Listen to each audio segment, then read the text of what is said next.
Hey, this is Mark with the Practical Still.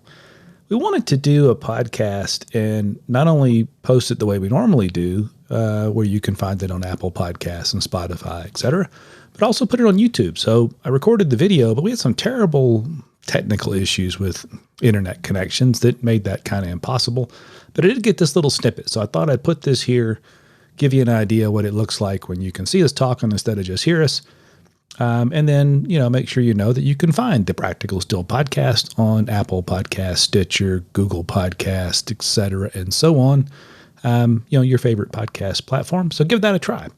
And if you like what you hear, subscribe and listen. We do them, once or twice a month. And we have fun doing it. Hopefully you'll have fun listening.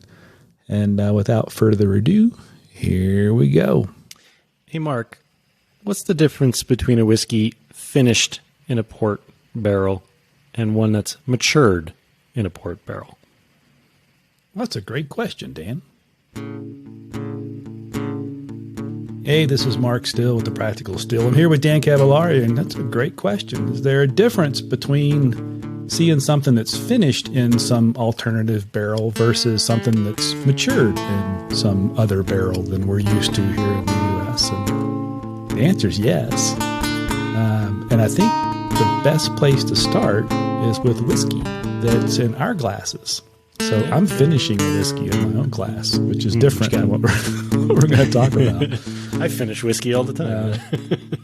Yeah, and I think, Dan, you're waiting to open something fresh. I am drinking a Woodford Reserve wheat whiskey, so not a wheated bourbon. Kind of a similar kind of question. Not a wheated bourbon, but a wheat whiskey, a straight wheat whiskey.